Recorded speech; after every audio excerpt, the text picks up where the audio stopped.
Buenas tardes, el día de hoy nos encontramos con el profesor Rómulo Morales para entrevistarlo con el propósito de nuestro trabajo de investigación de ética, el cual busca extraer información necesaria y relevante sobre conflictos éticos que haya sucedido durante su carrera. Profesor, ¿podría presentarse, por favor, y contarnos un poco más sobre su trayectoria académica y laboral? Bueno, muchas gracias. Sí, yo soy abogado graduado por la Universidad de Lima. Estudié maestría en Derecho Civil en la Católica, luego maestría en Derecho Civil en Roma, en la Universidad Tor Vergata de Italia. Soy profesor a tiempo completo de la Facultad de Derecho de la Universidad Católica.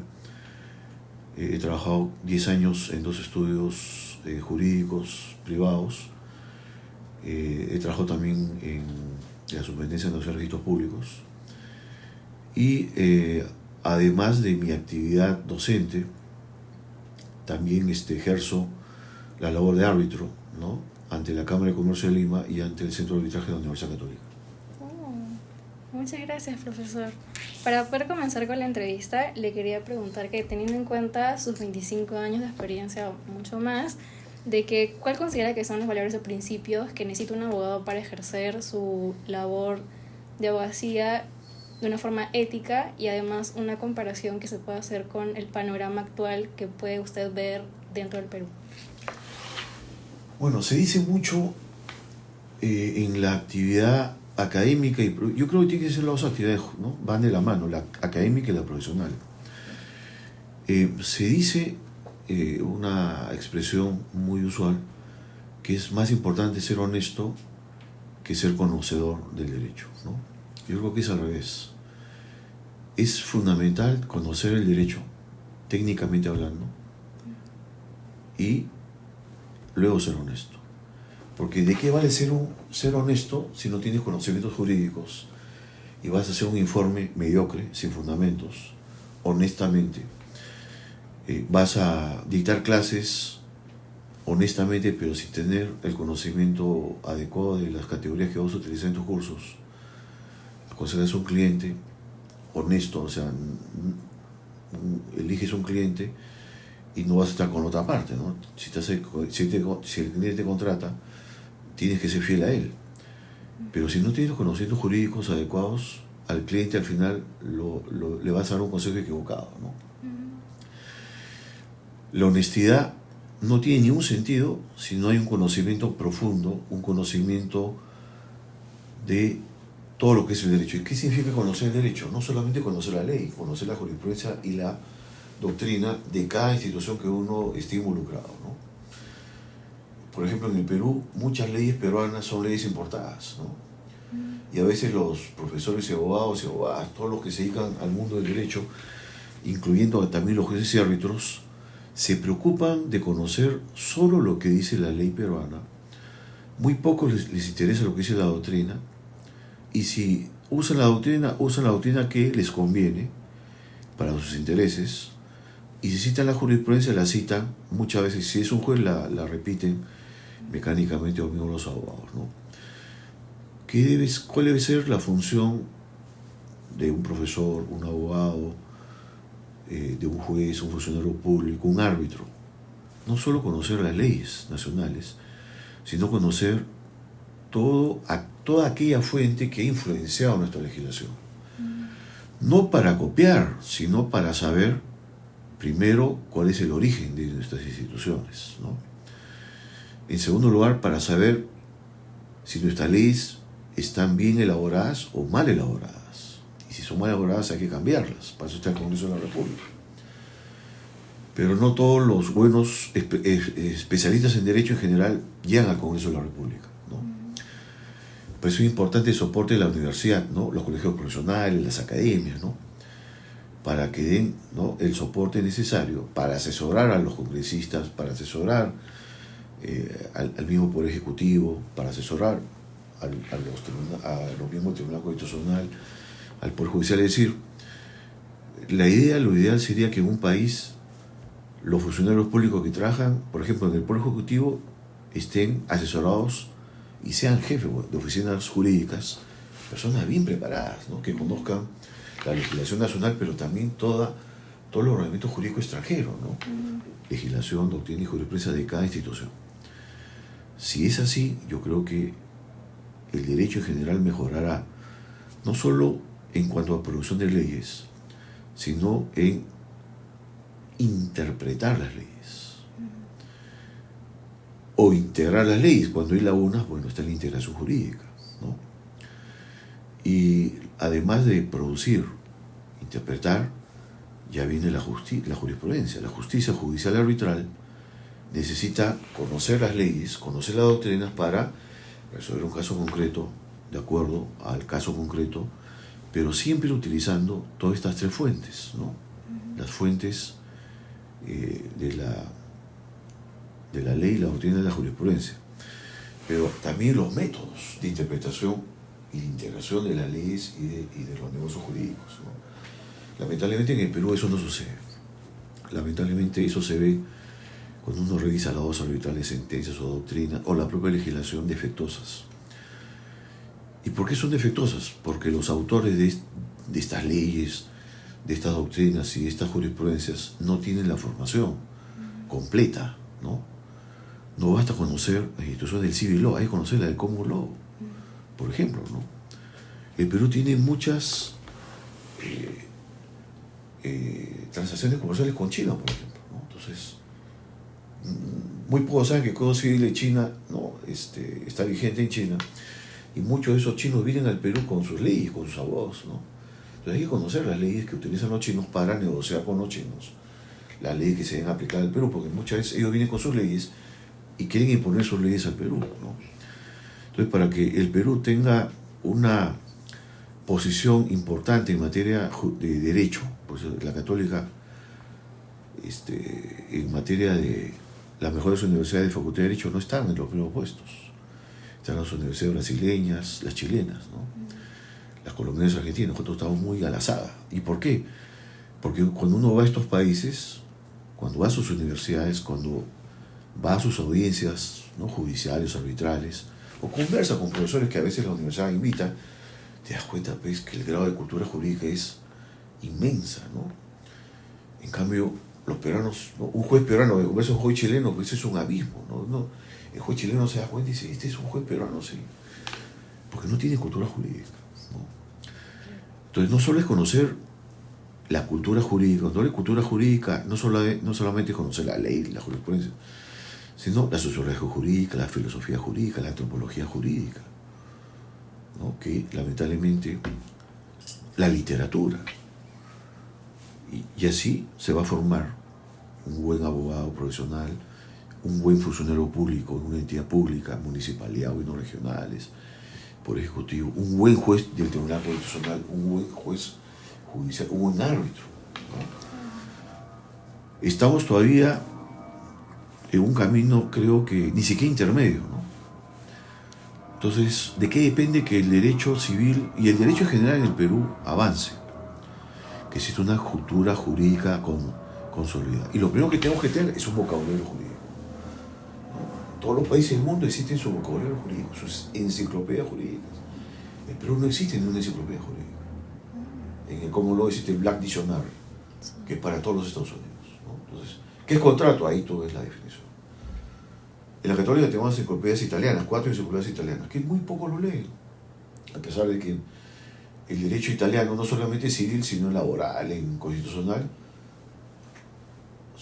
es el derecho o los derechos que nos han influenciado en doctrina y en legislación, que es jurisprudencia, ¿no? Pero están ahí, nadie lo lee. Y se voy a dar los franceses, tampoco lo leen, porque en Francia y muchas legislaciones peruanas han copiado de Francia, ¿no? Las leyes laborales peruanas son copias de las leyes españolas que copian a los franceses. ¿Qué hacen los peruanos? Van a España a estudiar derecho laboral cuando deberían ir a Francia, o a Alemania o Italia, donde está el derecho laboral mejor desarrollado. El mejor tributarista, ¿quiénes son los mejores tributaristas peruanos? Aquellos que han estudiado en Alemania, ¿no? Sobre todo en Alemania, porque ahí viene el código tributario, ¿no? Los mejores penalistas, ¿quiénes son? Los que han estudiado el derecho penal. ¿Por qué? Porque el código penal es copia del código penal suizo y alemán, ¿no? Entonces Entonces, pero si yo voy a estudiar el derecho penal en España, estoy leyendo un derecho intermedio, que copia a los alemanes, pero es mejor ir a la fuente, ¿no? Entonces, eso es lo que pasa, ¿no? Para que el derecho en general se desarrolle, se necesita especialización. No basta estudiar en el Perú, hay que estudiar en otros países. Maestrías, doctorados. Nos guste o no nos guste nuestra legislación peruana en general es una legislación importada. Entonces, es fundamental la especialización, depende de cada área, ¿no? Derecho regulatorio, tengo que irme a Inglaterra. Derecho de construcción, tengo que irme a Inglaterra. Arbitraje, tengo que irme a Estados Unidos, Inglaterra, donde ahí aprendo el tratado de inversiones, ¿no? Los arbitrajes. Entonces, cada país tiene sus fuentes y depende de cada uno. Civil es más complejo porque en civil hay que saber derecho italiano, derecho portugués, derecho francés, derecho alemán y derecho inglés. Y norteamericano también, porque muchos contratos tienen cláusulas del common law. Entonces uno dice, no, mi código sí, no señor, discúlpenme, esta cláusula no está en su código. Entonces uno tiene que conocer esas cláusulas. Entonces implica un conocimiento amplio, ¿no? Cada institución, yo diría, cada especialidad en derecho civil tiene sus antecedentes, sus influencias. No nos podemos quedar en una situación de un círculo vicioso de mirar el derecho peruano como un círculo, ¿no? Yo solamente leo doctrina, legislación y jurisprudencia peruana. Y ahí estoy en ese círculo, que es un círculo que generalmente genera mediocridad. Y eso se ve en las leyes, en las sentencias, cuando uno revisa, en los informes jurídicos que uno revisa, ¿no? O los informes, a veces me piden informes, ¿no?, de instituciones públicas, me dice, a ver, ¿cómo resolvemos este caso? Y se nota que falta preparación, ¿no?, en los abogados de las entidades públicas. Por eso piden informes de expertos legales, porque no le da, pues, el conocimiento, ¿no? Claro. En el arbitraje es otro mundo, o sea, si te da el arbitraje es otro mundo, ¿no? Pero en general, yo creo que para que el Perú se desarrolle, se necesita una educación jurídica sólida, ¿no? Que no solo culmine con 6 años, no. La universidad debe promover a los estudiantes estudio de posgrado, como lo hace Chile, por ejemplo, Brasil, Chile, Colombia, todos sus profesores son becados en Europa o en Inglaterra, dependiendo de la disciplina, ¿no? 2 o 3 años a esos tesis regresan, ejercen la profesión, pero son profesores también. Cosa que en Perú no pasa, ¿no? O sea, de hecho en la Católica sí se promueve becas, pero son becas, pues, de estudio de 3 meses, 2 meses, no, tienes que quedarte 2 años, 3 años, y regresar a enseñar y a ejercer la profesión. O sea, tiene 2 posibilidades de ejercerlo. Pero lo que pasa es que en Chile, en Italia, en Colombia, los profesores ganan muy bien, entonces no necesitan hacer la profesión muchas veces. Aunque en Chile sí ha cambiado la ley. Me comentaba un amigo chileno que no están pagando como antes pagaban, entonces ahora requieren ya no solo ser profesor, sino ejercer la actividad. En Perú, un profesor de derecho en general no puede vivir solo en la enseñanza, tiene que ejercer la profesión. En cambio, en Italia, un profesor a tiempo completo gana 10.000 euros. Con esos 10 tranquilos, te dejas de investigar. Si te piden informe, lo haces, ¿no? En cambio, me parece imposible ser académico 100%. Pero yo creo que países como Latinoamérica, como Perú, necesita que el profesor no solo sea profesor a tiempo completo, tiene que ejercer la profesión. Si no, ¿cómo ve la parte práctica? Si está encerrado en 4 paredes, tiene que ejercer la profesión. Yo felizmente he tenido siempre la oportunidad de ejercer la profesión y enseñar, ¿no? Escribir y ejercer la profesión. Creo que ambas actividades son fundamentales para que nuestra disciplina, que es la del derecho, se perfeccione con el tiempo y esté dentro de los mejores en Latinoamérica, ¿no? Muchas gracias por la respuesta, profesor. Teniendo en cuenta todos los factores que implican al abogado para poder ejercer de forma correcta tanto ética como teórica y práctica el derecho, tengo otra pregunta un poco más relacionada a la renuncia al patrocinio. Va mucho más a que ¿Se ha tenido alguna vez usted o ha visto algún caso en donde se ha tenido que renunciar alguna vez al patrocinio por razones éticas, ya sea por medios propuestos eran cuestionables, por el cliente actuó de mala fe o por cualquier otra razón deontológica y que implicó que esa decisión a nivel profesional y personal se diera? Bueno, por ejemplo, en el caso del arbitraje hay reglas internacionales sobre conflicto de intereses, ¿no? Y ahí evidentemente las normas son muy claras. Tú no puedes ser árbitro de un caso cuando tú has asesorado a una de las empresas, ¿no?, en materia de arbitraje. Cuando he tenido la posibilidad de elegir un arbitraje, he tenido que decir que no puedo aceptar porque he sido abogado de esa empresa, ¿no?, o de esa persona individual. Ahora, propuestas, o sea, cuando me han propuesto patrocinar causas donde me han querido contratar para que defina una causa que yo no la considero exitosa o justa, la he rechazado también. ¿Por qué? Porque por lo menos mi política es la siguiente, ¿no? Porque yo, además de ser profesor también y árbitro, también tengo casos particulares que me piden. Entonces yo primero me entrevisto con el cliente, le pido que me dé toda la información y le digo si el caso va o no va. Si el caso tiene éxito o el caso va a ser, no va a tener éxito, ¿no? Entonces, y no han sido pocas las veces que yo le he dicho que el caso no va, ¿no? Por ejemplo, un cliente me pidió, ¿no?, que hiciera un informe sobre los plazos de caducidad en los contratos, ¿no? Porque hay una discusión en la doctrina nacional y en la jurisprudencia, donde si tú, por ejemplo, un contrato tú dices, ¿no?, tienes un plazo de 10 días para subsanar la obra, ¿no? Entonces, algunos abogados creen que ese plazo, o esa cláusula que regula ese plazo de caducidad de 10 días es una cláusula nula, porque la caducidad solo le establece la ley, ¿no? Eso, algunos abogados piensan así, ¿no? Entonces, me pidieron, quiero que haga usted un informe que me diga que el plazo de caducidad o las cláusulas que regulan el plazo de caducidad en los contratos son cláusulas nulas, porque la caducidad solo lo indica la ley. La ley es la única que puede establecer los plazos de caducidad. Además, el plazo de prohibición, el plazo de caducidad. Yo dije que no puedo hacer eso. Y pues le digo, ¿por qué? No, porque para mí los plazos de caducidad lo puede hacer un contrato. No, pero el código dice, señor, usted tiene interpretando el código de una manera, yo tengo otra interpretación. Ah, ya, perfecto, muchas gracias. ¿No? Entonces, ese cliente te quiere llevar, ¿no?, a que tú hagas un informe a su medida, ¿no? Entonces yo no puedo hacer eso, ¿no? Es imposible. Más aún cuando soy árbitro y yo tengo decisiones en grados arbitrales donde yo ya manifiesto una opinión sobre ciertos temas, por ejemplo, ¿no? Entonces cuando yo hago un informe, alguien me va a sacar, oye, pues te ha dicho en un grado arbitral lo que el informe dice algo distinto.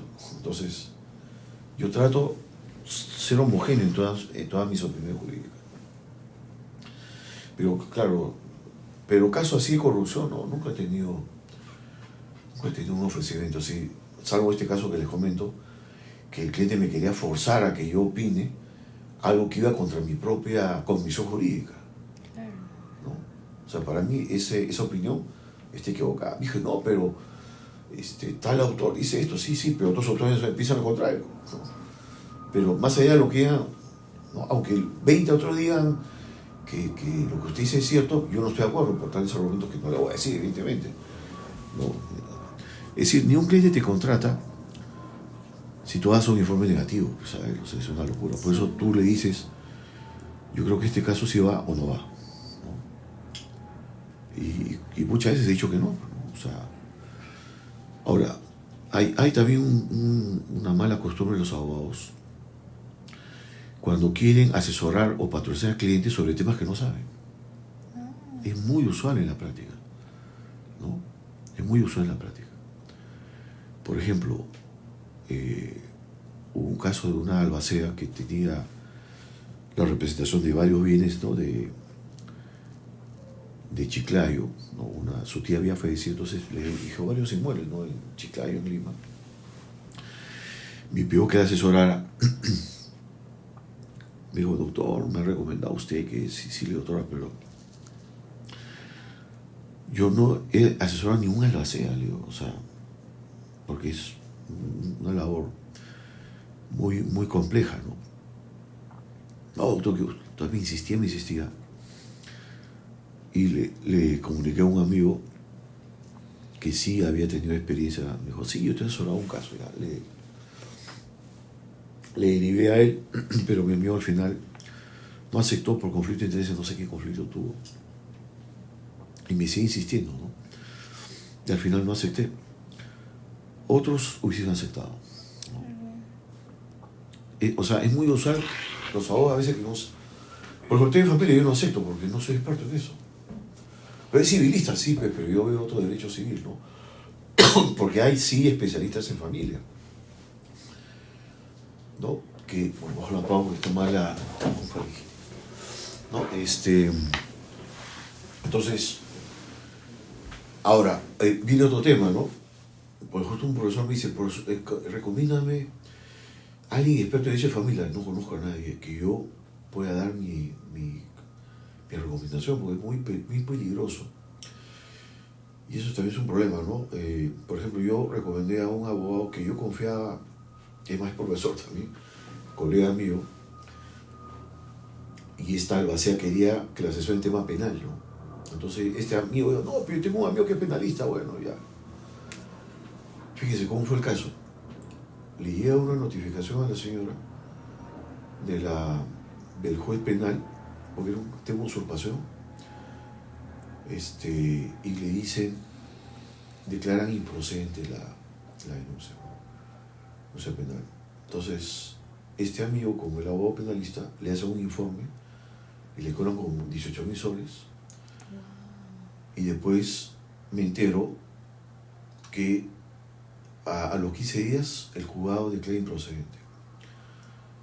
Porque el caso ya estaba muerto, ¿no? Estaba perdido el caso. Entonces yo le llamo a mi amigo y le digo, oye, ¿qué ha pasado? Me dice, no, que se puede apelar. Le digo, no se puede apelar, me dice. Yo luego un penalista no se puede apelar. Y la señora, por haberle recomendado, ¿no? Ahora, yo le recomendé a ella un penalista, ¿no? Para que lo viera. Pues ella tiene dos casos penales. Uno lo vio mi amigo con su otro amigo y otro mi amigo penalista. Cuando se enteró, mi amigo penalista dijo, no, ese caso que le ha dado a tu amigo está muerto. Nunca le dio ese informe. Entonces cuando digo, devuelve la plata, no quiso devolver la plata. Yo por eso, ¿qué aprendí de esa lección? No recomendar, por más que sea, inclusive amigos. Porque o sea, quien queda mal eres tú, pues. Sí. Y además de eso no recibí nada, no recibí nada, eso, ¿no? Pero claro, ella dirá, no, que ha recibido porque es así, ¿no? Cuando uno recomienda, yo cuando recomiendo a alguien, nunca cobro nada, ¿no? Por ejemplo, una señora tenía un problema de un inmueble que le habían decomisado por un juicio penal y había comprado un inmueble con sus hijos, pero ese inmueble lo había comprado de una chica que era pareja de un narcotraficante. Pero el juicio penal no aparecía en los registros públicos. Entonces, la señora con sus hijos compra el inmueble, ¿no? En Magdalena lo compra. Y le llega una notificación a los 8 años. Dice que el inmueble está en decomiso por el Estado porque ha sido parte de reparación civil del narcotraficante. Entonces, esta señora, la mamá de mi hijo, presenta una acción de amparo a la sala penal y dice, señor, pero el inmueble ya está inscrito a nombre de estas personas, ¿no?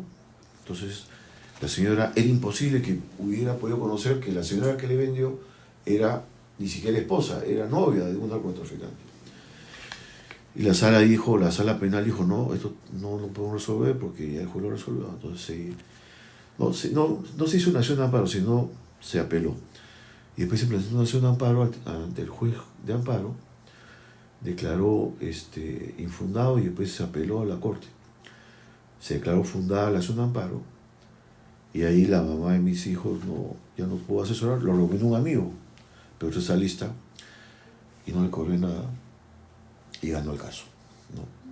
El inmueble se protegió porque la señora actuó de acuerdo a la fe pública registral.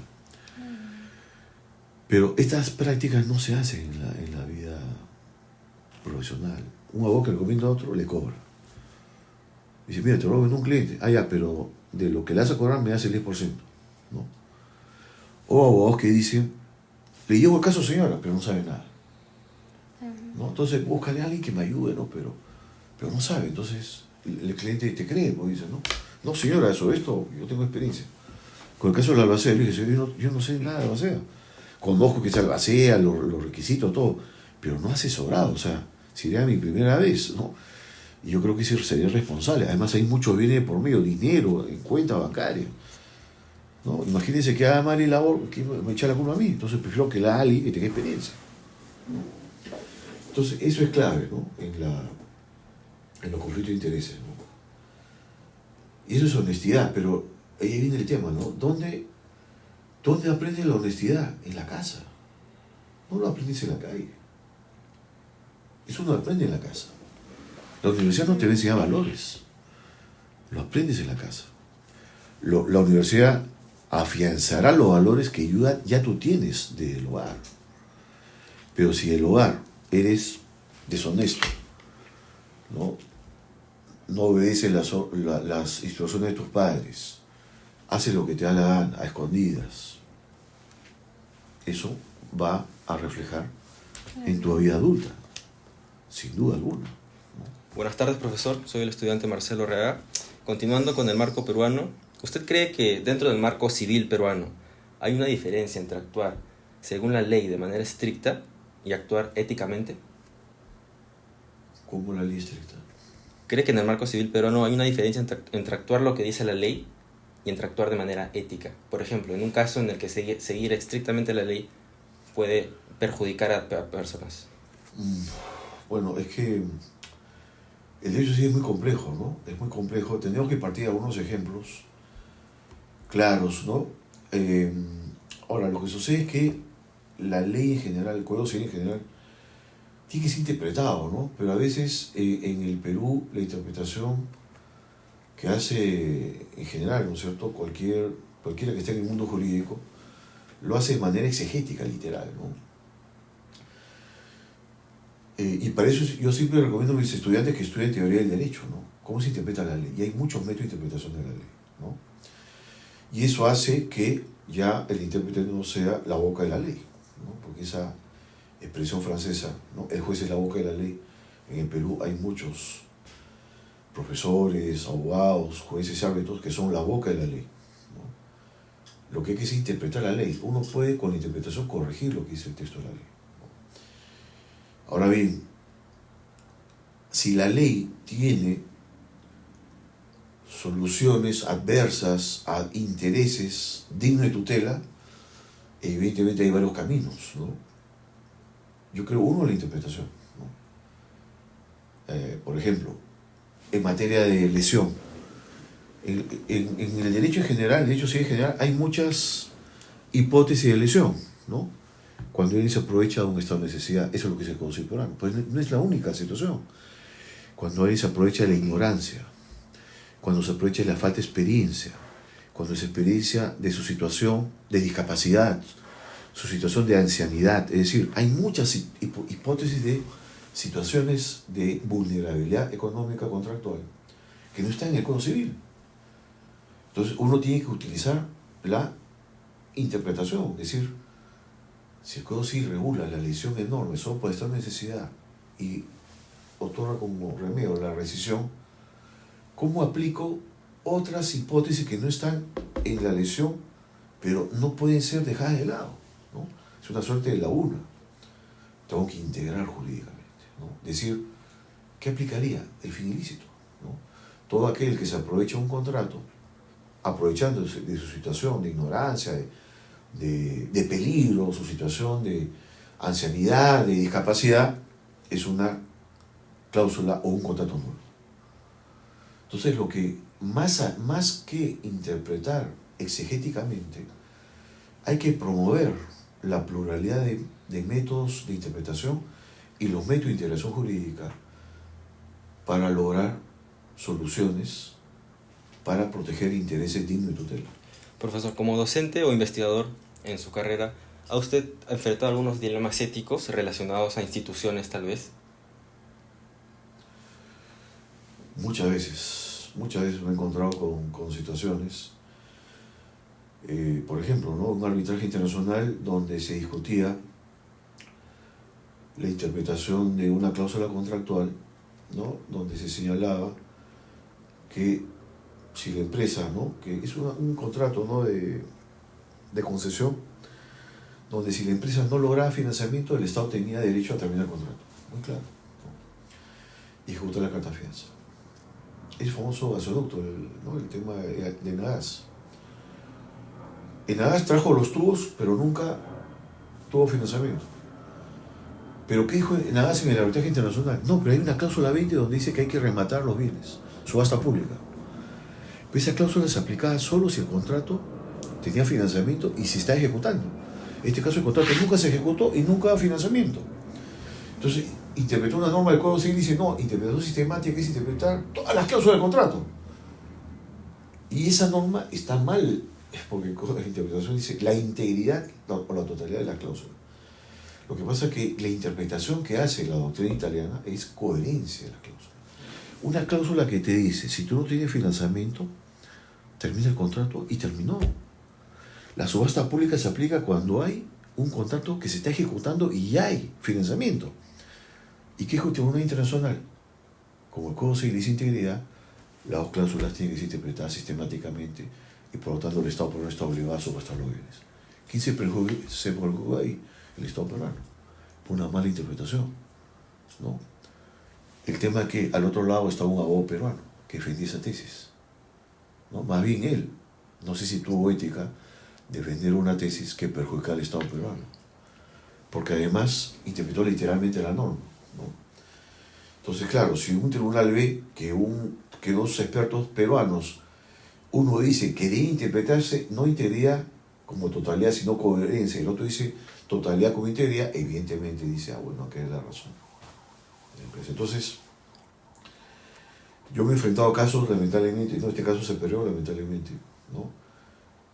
Y ahí pues uno se da cuenta que no uno, sino la otra parte, sabiendo que lo que uno está diciendo es verdad, no lo dice, ¿no? O sea, se vende una verdad como si lo fuera, cuando no es cierto. Listo, buenas, ¿qué tal? Le voy a hacer una pregunta súper concisa. Y bueno, trata es que sabemos y somos conscientes que nuestra profesión interactúa mucho y constantemente con instituciones, autoridades, colegas, y bueno, también un poco sobre política, opiniones políticas y diversos intereses en sí. Entonces, ¿ha vivido usted situaciones en las que mantener su independencia profesional o también opiniones como tal representó algún desafío para usted? No, en muchos casos, ¿no? Muchos casos, sobre todo en el arbitraje, ¿no? Porque el arbitraje uno es juez, ¿no? Y resolver controversias de modo imparcial. Por ejemplo, cuando uno discute con los árbitros, el lado arbitral, ¿no? Hay posiciones contrapuestas y tú tienes que tratar de convencer de la posición para que todos voten de manera unánime.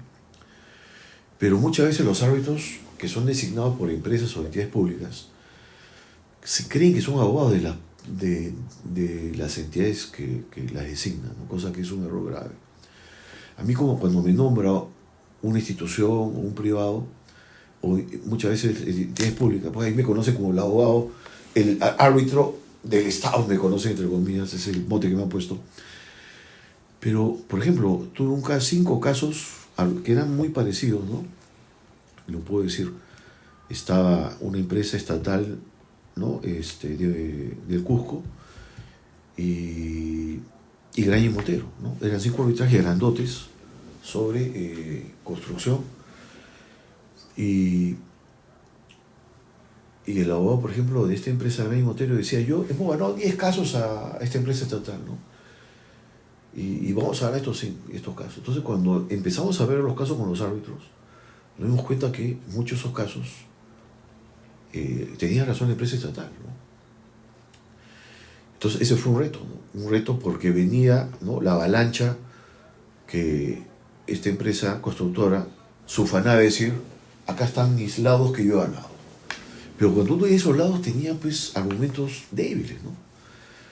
Entonces, cuando empezamos a sacar laudos arbitrales en contra de esta empresa, con buenos fundamentos, la cosa cambió. Entonces ahí fue un reto, ¿no? Fue un reto profesional importante como árbitro, actuar imparcialmente, ver quién tenía la razón, porque claro, si yo seguía la corriente, es decir, hay que darle la razón a la empresa constructora porque ha ganado, ¿no? Claro, eran casos distintos, pero de repente tenía razón en los 10 casos, pero en los casos que vimos no los tenía, ¿no? Entonces la imparcialidad, ¿qué implica? Imparcialidad implica defender tus opiniones jurídicas con fundamento. Esos fundamentos pueden ir en contra o a favor de quien te nombró. Yo he tenido laudos arbitrales, por ejemplo, el tema del peaje que tuvimos, ¿no? Con el Ministerio de Transportes. El Ministerio me nombró a mí, pero lo damos con el Ministerio, ¿no? Porque el Tribunal Constitucional declaró, ¿no? Y constitucional la ley, que suspendía el cobro de peaje y por lo tanto el Ministerio no le paga nada a la empresa. Entonces tenía que darle la razón pues a la empresa, aún cuando me nombró el Ministerio de Transporte, ¿no? Entonces no debe temblarle la mano al árbitro si su decisión va a ir en contra inclusive de quien te nombró, porque tú no eres cliente de quien te nombró. Define la imparcialidad, ¿no? Y eso es ética, ¿no? Yo pienso, no hay ética sin conocimiento.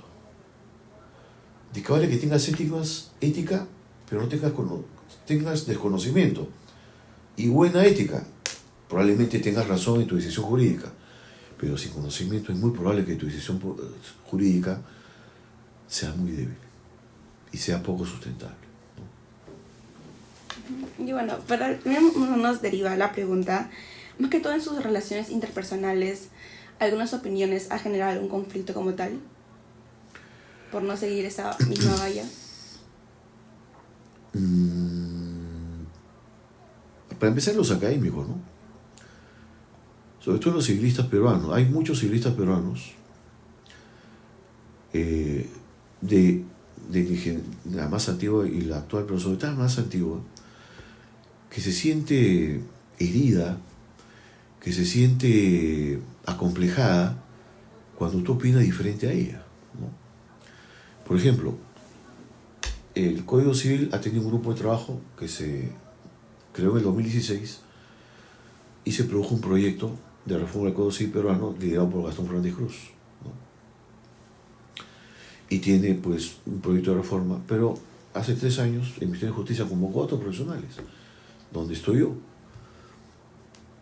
Cuando se enteraron el grupo de trabajo, que son de 70, partieron 70 personas, querían participar de la misma manera, ¿no? Y ahí está el profesor Boforno, que es el profesor, ¿no?, de contrato de muchos años, dijo, no, vamos a utilizar una nueva metodología.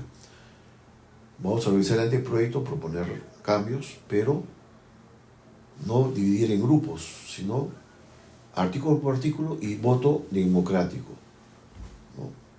Entonces los miembros del otro grupo se retiraron, dijo, no vamos a partir, y se fueron. Pero después me he enterado que muchos están molestos, indignados, porque estamos cambiando algunas de sus propuestas normativas. Y lo ven como un tema personal, ¿no? Como creyendo que uno lo hace por molestar a la persona, por fastidiarla, ¿no?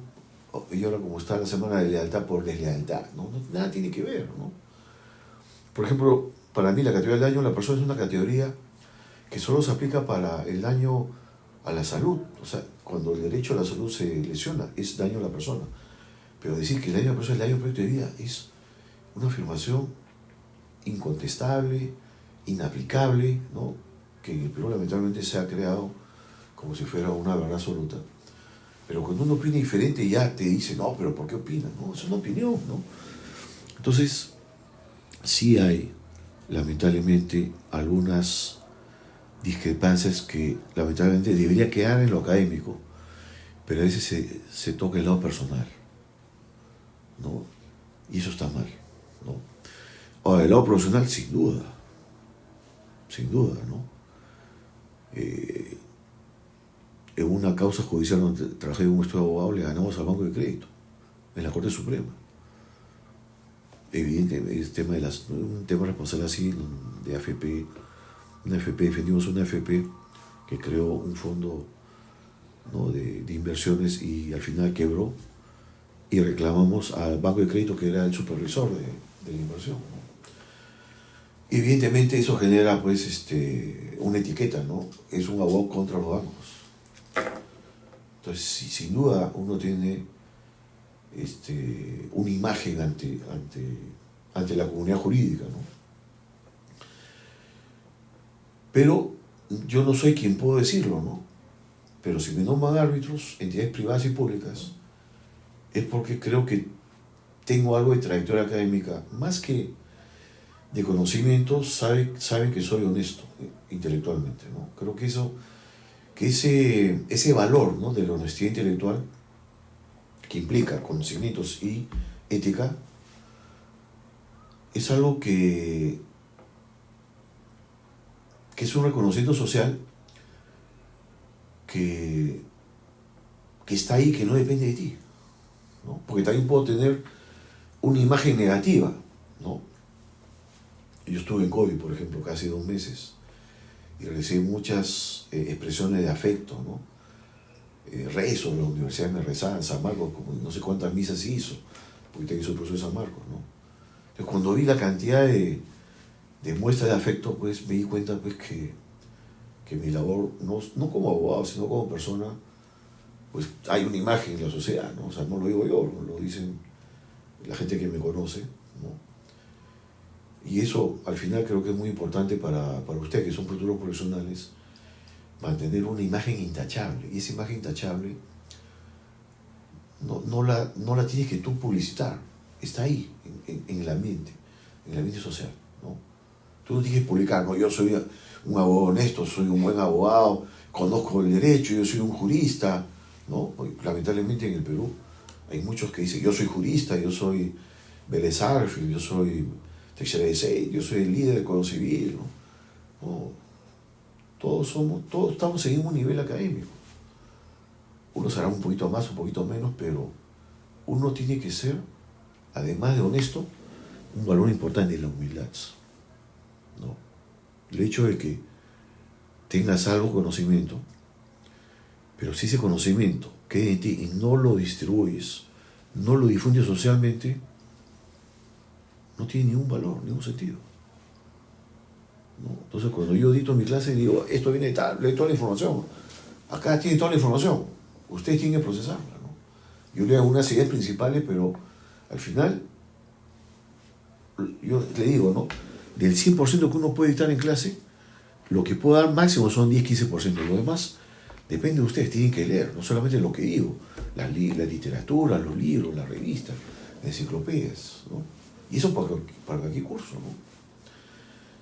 Entonces, esas serían mis palabras finales, ¿no? Profesor, finalmente para terminar con esta entrevista, lo que quería más o menos yo es entrar en un plano, podría decirse personal. Bueno, tanto en el momento en el cual hemos venido a este lugar, hemos estado pasando, ¿no? Justamente por la facultad, todos nosotros estamos en la Católica. En cuanto a nuestra carrera, es una universidad en la cual se considera por muchos estadísticas, y de lo que yo he tenido experiencia hasta ahora, como la mejor en lo que viene a ser la carrera de Derecho. Y mientras venía acá, la verdad es que con la interacción que he tenido con varios profesores, con muchos compañeros y otros amigos que tengo, ¿no? Desean estar estudiando en estos lugares. Yo mismo incluso tengo como que esa aspiración de ser de repente un profesor de Derecho, ¿no? A lo largo de, ya cuando tenga pues una edad avanzada. Pero hay algo que me ha estado como que una pequeña controversia que tengo, duda, ¿no? Y más o menos se relaciona justamente con lo que viene a ser la ética y todo esto. Es acerca de la parte de la salud mental.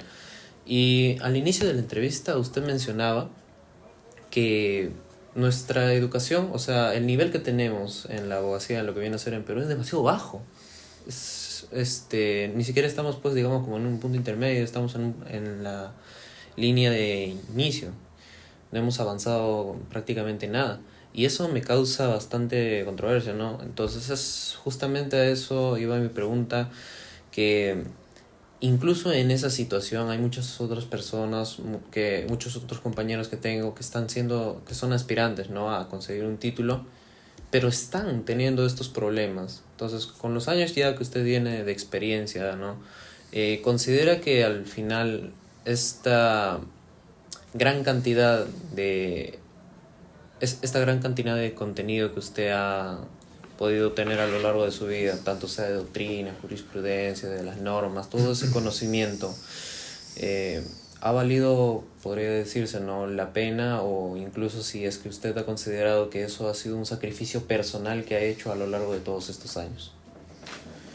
No, el derecho es una de las disciplinas más difíciles de poder conocer por la pluralidad de fuentes que les he mencionado, sino además las fuentes extranjeras. Entonces, lamentablemente muchos profesores se quedan en lo nacional, ¿no?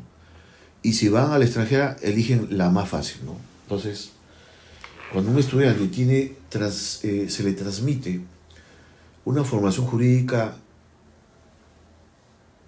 poco desarrollada, por no utilizar otra palabra fuerte, se va creando la sensación de que el derecho es una actividad que se puede cerrar fácilmente, ¿no?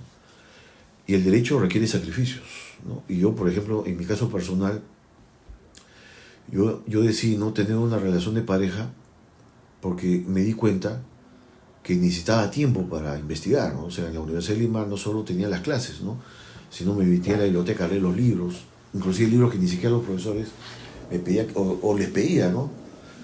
En civil tuve tres profesores, Gastón Fernández Cruz, Lizardo Aguad, Hugo Forno, entonces ellos me daban los libros, entonces yo los leía, ¿no?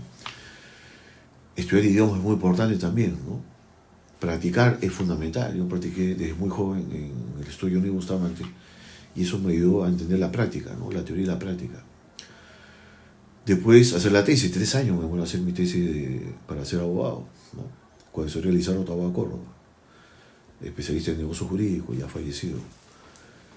Luego trabajé en la superintendencia de registros públicos, ¿no?, por recomendación de Eduardo Seminario, que era profesor y también gerente legal de la superintendencia, ¿no? Trabajé ahí 3 años en la Procuraduría Pública, defendía la SUNAR, la oficina legal. Estudié maestría acá en la Católica y al siguiente año me becaron. La Católica me becó, ¿no?, por un proyecto de tesis que presenté a Italia. Estuve 3 años, estudié en una maestría y ahí no trabajaba porque tenía que estudiar 100%, ¿no? Tuve algunas enamoradas ahí, pero decía, ¿qué hago con una italiana o una mexicana? ¿Qué pasa en el Perú? No es complicado, ¿no? Pero sí, yo creo que es importante la experiencia internacional porque conoces mejor tu país, ¿no? En cuanto a su cultura, las reglas sociales, las leyes, sin duda. Italia y Perú tienen mucha similitud, ¿no? Cuando tú ya entiendes. Mi hermana está casada con un italiano, ¿no?, tiene una hija italiana. Entonces, hay diferencias sin duda, porque cada país tiene su cultura, pero hay cosas que nos unen y nos hermanan, ¿no? El criollismo, la manera, ¿no?, la hermandad que hay, ¿no?, los sentimientos, ¿no?, que existen entre Italia y Perú, ¿no?, por la cultura. Si es cierto, la cultura italiana tiene 2000 años, bueno, la cultura inca y las sucesivas culturas, ¿no?, que había en Perú, pues son reconocidas por los italianos. Entonces la cultura une al Perú y a Italia. Y es por eso que de repente a Manuel Lapuente de la Valle se le ocurrió copiar el Código Italiano, porque decía que era el país que deberíamos tener como fuente de inspiración, ¿no? Y probablemente no estuvo en lo cierto, ¿no?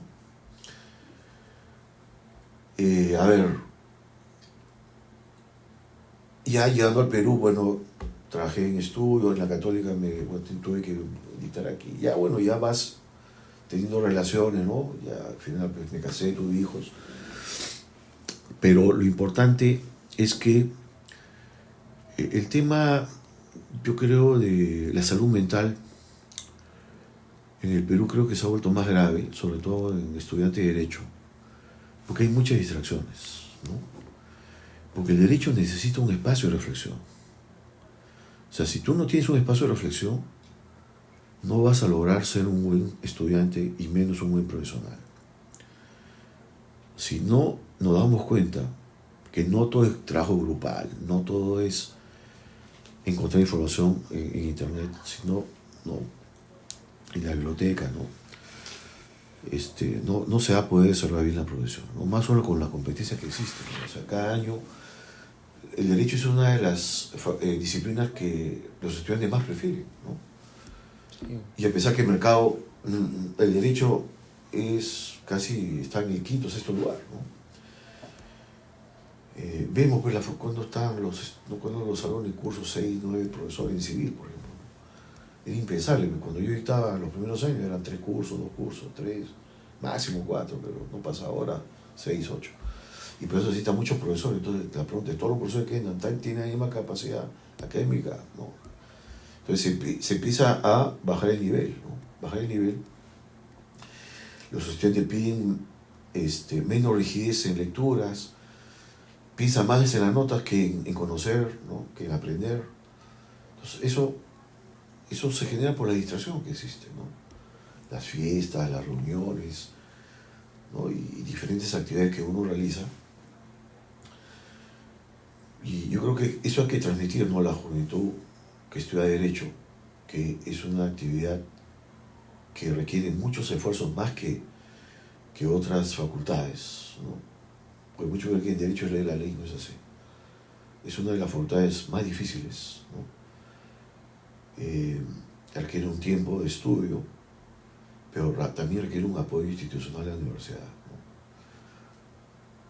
Lamentablemente tengo que decirlo, la biblioteca de la Católica en Derecho Civil es muy pobre, ¿no? No hay revistas, no hay enciclopedias actualizadas.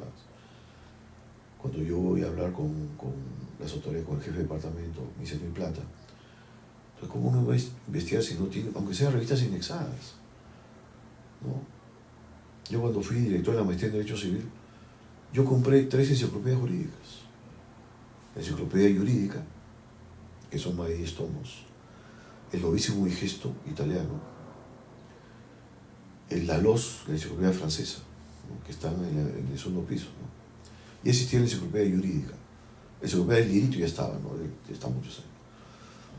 Con la plata de maestría compramos revistas italianas, portuguesas, francesas. Entró el nuevo director, no compró nunca nada. Entonces, la bibliografía, sea digital o física, es un deber de la Facultad de Derecho, ¿no? Y otro apoyo es maestrías y doctorados. Entonces, una universidad, si uno va a Chile, a Colombia, a Brasil, entras a la biblioteca, te das cuenta que vas a encontrar libros, revistas francesas, alemanas, italianas, portuguesas, norteamericanas. Yo estoy en Indiana, julio, agosto, un curso de inglés. Impresionante, ¿no? Derecho, 9 pisos tenían los estantes, 9 pisos. Los 2 primeros pisos, ley y jurisprudencia norteamericana. Tercer piso, cuarto piso, derecho romano, derecho italiano, derecho brasileño, derecho portugués, derecho alemán, ¿no? Y Universidad Norteamericana Indiana, más que la Católica. Y tú veías los estudiantes chinos. Veían los cuadros de graduados, ¿no?, de la escuela de posgrado. De 50 alumnos, 35 eran chinos. ¿Y por qué los chinos van a estudiar en Estados Unidos? Para conocer cómo es, porque su derecho es un derecho que está en formación. ¿Cómo es el derecho norteamericano para replicarlo a su país? Están escaneando todos los libros, ¿no? El Perú tiene que hacer eso. Porque nuestras leyes son defectuosas.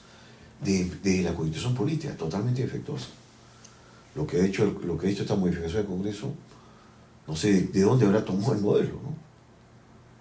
Porque la de 79 tenía defectos, la del 93 también, y esta modificación peor todavía, porque no hay pues investigación de derecho constitucional comparado, ¿no? O sea, para saber cómo es el modelo comparado de constitución en Estados Unidos, cómo es en Alemania, cómo es en Italia, cómo es en Japón, cómo es, ya, recojo, a ver, este es el modelo adaptable al Perú. Pero no se hace eso, lamentablemente. Se modifica por, no, que el Senado no tiene que tener iniciativa legislativa, solo el diputado. Y así, pero ¿dónde lo sacas eso? Porque no hay buenos profesionales de derecho, ese es el tema. Entonces, el derecho peruano en general está en construcción. Todavía. Está en construcción. Para que ocupe un lugar privilegiado, como Brasil, Colombia y Chile, ¿qué tiene que haber? Investigaciones jurídicas. ¿No?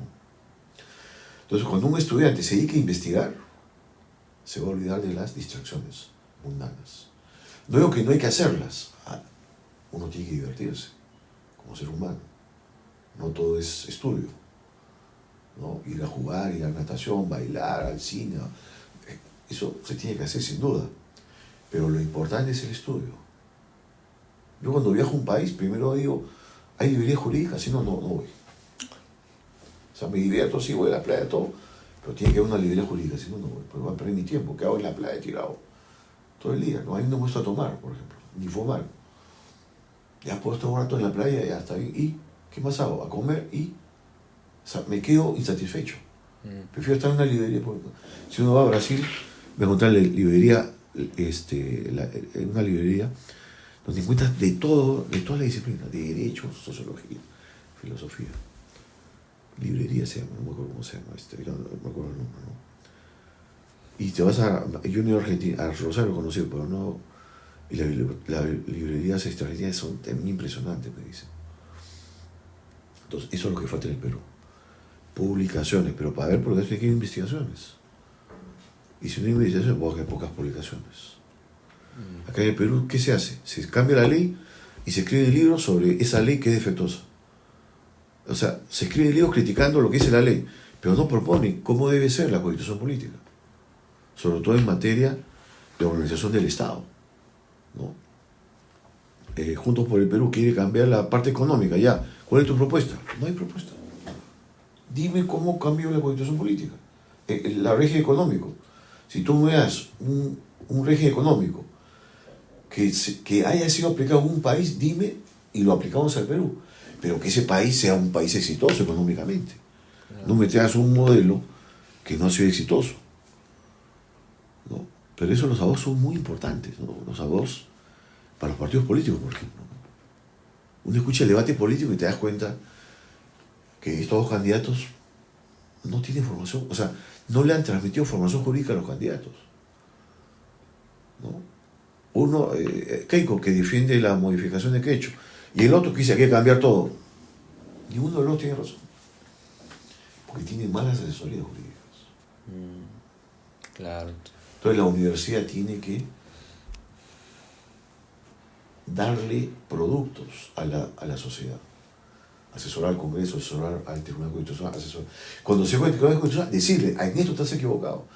Cuando emite el Poder Ejecutivo un decreto de urgencia, que está mal hecho, la universidad, en esto te equivocas.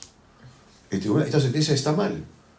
Un proyecto de ley, criticarlo, pero no esperar que salga y después decir, no, ley es pro crimen. No, pues señor, pero critícalo antes, pues. ¿No? Entonces, espera que salga la ley, ya, criticas. Porque los proyectos de ley se publican, ¿no? En la página web del Congreso, ¿no? Entonces yo creo que la salud mental disminuiría entre los jóvenes si se llegara más a estudiar. Para mí esa es la solución. Y el ejemplo es mi vida propia, ¿no? Yo nunca he ido a psicólogo, porque no necesito, creo yo. No he cometido actos de locura, ¿no? O sea, no he generado violencia a una mujer, ¿no? Tengo 2 hijas y un hijo, ¿no? O sea, una hija de 15 años, una hija de 9 y un hijo de 10, ¿no? Mi pareja nunca utilizó la violencia, pero uno ve, pues, ahora que los jóvenes pegan a sus parejas, les insultan, les gritan, ¿no? O al revés, la mujer le pega al hombre, lo cachetea.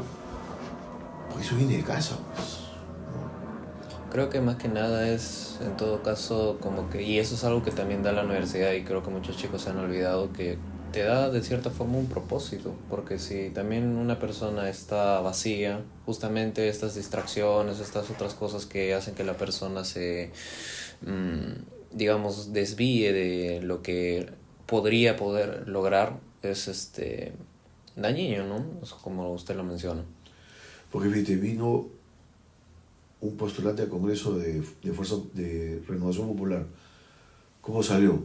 Le tiraron cosas, hasta le tiraron una correa. Los que se taparon. ¿Qué es eso? O sea, qué mala imagen crea la universidad. Los estudiantes, cuando se meten en política, deben saber bien política, ¿no? Acá la política lamentablemente está muy sesgada, ¿no? Y cuando sale Fujimori, el Fujimorismo tuvo muchas cosas buenas, pero muchas cosas malas, ¿no? Yo lo que le digo a Keiko, ella dice, no, yo voy a hacer lo que mi padre hizo. Lo bueno, sí, pero tú debes decir, mi padre hizo cosas buenas, ya, yo lo voy a hacer, pero mi padre también cometió delitos. Y es por eso que estuvo en la cárcel. Ella dice, no, errores, no, tu papá fue delincuente, cometió delitos, y por eso estuvo en la cárcel, o estuvo gratis en la cárcel. No, estuvo en la cárcel porque fue delincuente. ¿Por qué le critica ahora que de repente va a ganar? Porque todo el mundo dice, no, ella va a llegar, va a controlar a la prensa, va a comprar los medios de prensa, va a atacar a los periodistas, claro, porque ella no deslinda, pues. Y decir, yo voy a hacer, poco lo que dijo Alan García, mi primer gobierno fue desastroso, voy a hacer un buen gobierno. Y hizo un buen gobierno, hizo obras. ¿Por qué? Para limpiar su imagen, porque su apellido, para que sus hijos lo usen con orgullo. Eso debió decir Keiko, ¿no? Yo voy a, mi apellido Fujimori, que se limpie de la mancha que tiene hasta ahora. Las víctimas que ha generado el Estado en la época de Fujimori deben resarcirlas. ¿Qué le cuesta pagar un resarcimiento? La de Nina Boluarte, por ejemplo, ¿no? Aunque no haya juicio, a ver, las 50 familias que han sido víctimas de la protesta que se hizo cuando Pedro Castillo hizo el golpe de Estado. Aunque no haya juicio, el Estado va a cada familia darle una pensión perpetua y a sus hijos darle una beca para que estudien en universidades o institutos técnicos. Eso debe ser el Estado. Pero no hace eso, pues. Porque los políticos en el Perú también tienen una mirada cegada de la realidad. Al final todo se remonta a educación, ¿verdad? Pero valores también. Claro. Que tú aprendes en tu casa. Porque el perdón es algo que es un acto unilateral, espontáneo. Si no estás acostumbrado a pedir perdón y eres político, vas a ser un mal político. En el caso de Keiko, ella debería pedir perdón, aunque no haya cometido los delitos que cometió su padre. Es decir, pidió perdón, pero con hechos concretos. En el caso de Ina, yo no soy culpable ya, pero estas familias que han sido perjudicadas por la muerte de sus hijos que han fallecido en las protestas, aunque haya habido violencia de ellos, pero a los que han sido muertas por los policías y el ejército, el Estado les va a compensar económicamente y darle una pensión y darles educación, que el Estado les dé becas. Y así va a eliminar este odio que existe, ¿no? Porque si Keiko va a ser elegida presidente, va a haber toda una avalancha de protestas. Pero es por culpa de ellos. Porque dice, voy a poner carreteras, voy a hacer hospitales, colegios. Discúlpame. El Perú está fragmentado. En Lima mismo. Está dividido.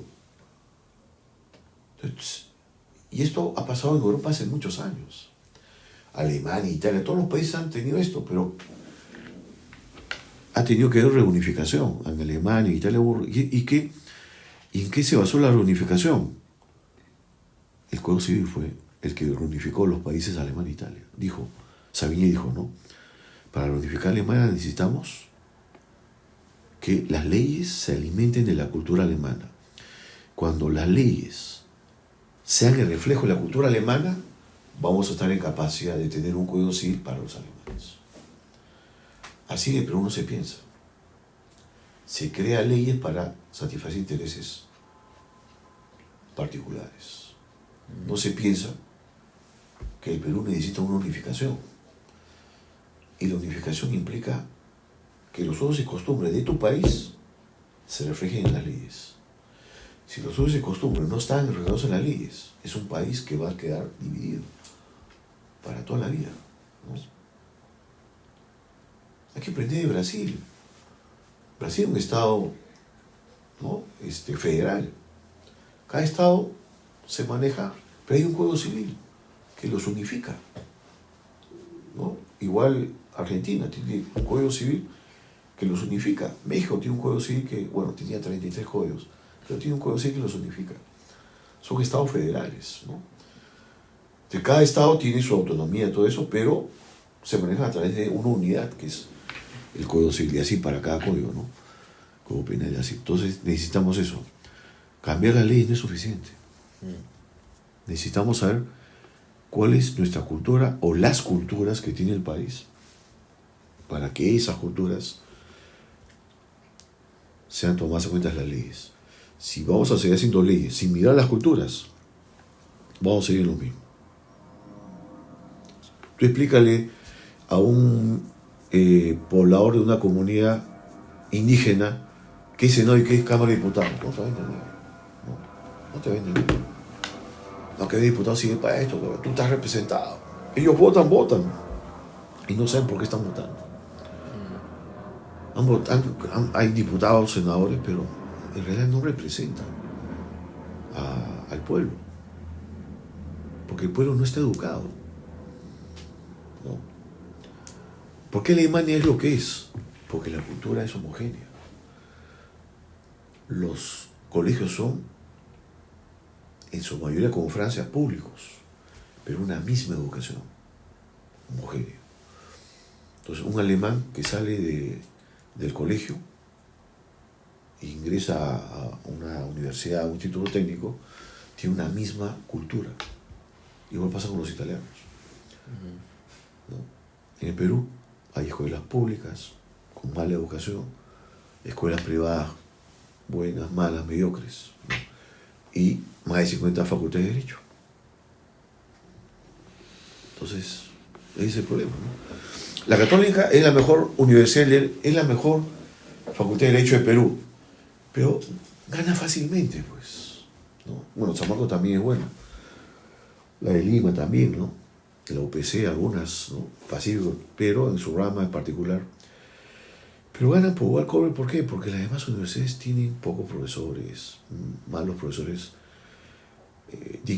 Un profesor dicta civil, constitucional, penal, ¿no?